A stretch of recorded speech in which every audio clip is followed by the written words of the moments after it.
le devis quantitatif estimatif ou DQE. Donc les caractéristiques du devis. Caractéristiques des prix dans les marchés de travaux tout d'abord.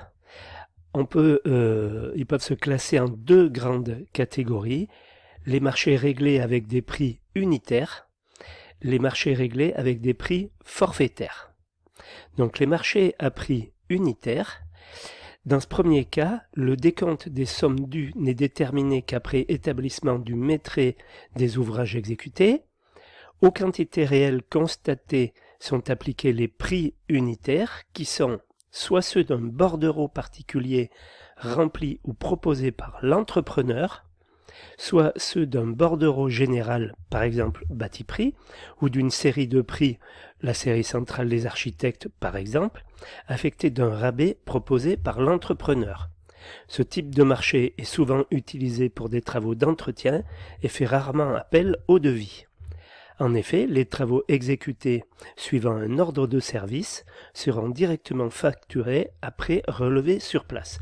Donc ça, c'est réservé par exemple dans les PME, dans les petites entreprises du bâtiment. Ce que l'on voit, c'est par exemple lorsqu'on a l'entretien à faire d'une école ou quelque chose comme ça l'été pendant les congés.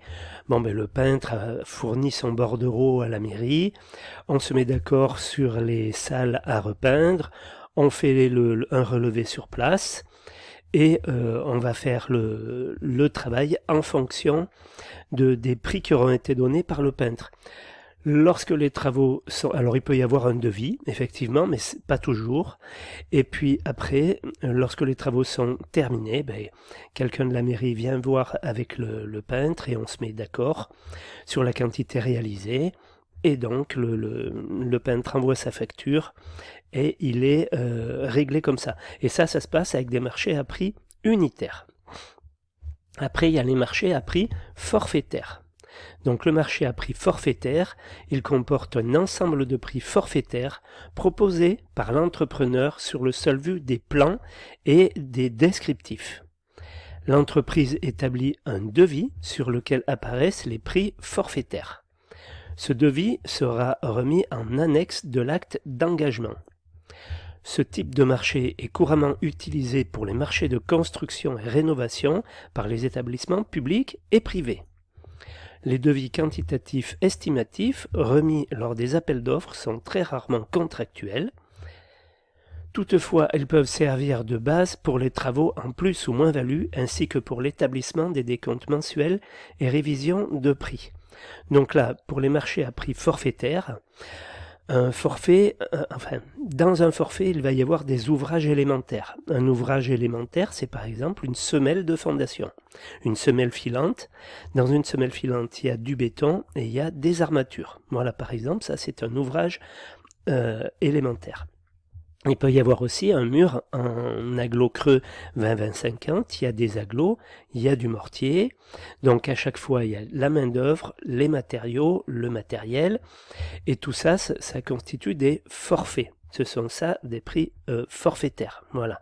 Après un devis, le devis qui va être fait, le devis quantitatif estimatif, là, ce sera un prix qui va être donné à prix global et forfaitaire. C'est-à-dire qu'on pourra ensuite négocier des prix. Ce qu'on ne pourra pas négocier, ça sera le global. Voilà. Donc qu'est-ce qu'un devis de travaux ? Un devis, c'est l'estimation du prix de vente d'un travail déterminé.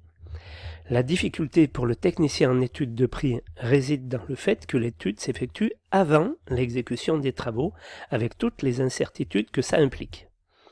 Le devis doit donc être étudié avec sérieux et précision afin de réduire la part d'approximation et se rapprocher le plus possible du coût de revient réel majoré du bénéfice. Alors, le devis quantitatif estimatif est un document détaillé où figurent, outre les quantités des ouvrages élémentaires et leur prix unitaire, le prix toute taxe comprise proposé pour l'ensemble des travaux qui font l'objet du devis, donc le prix global et forfaitaire. Parfois, le devis remis au client ne comporte que l'indication du prix global. Toutefois, pour obtenir ce chiffre, l'entrepreneur a été conduit à établir le devis estimatif tel qu'on vient de le définir la diapo d'avant.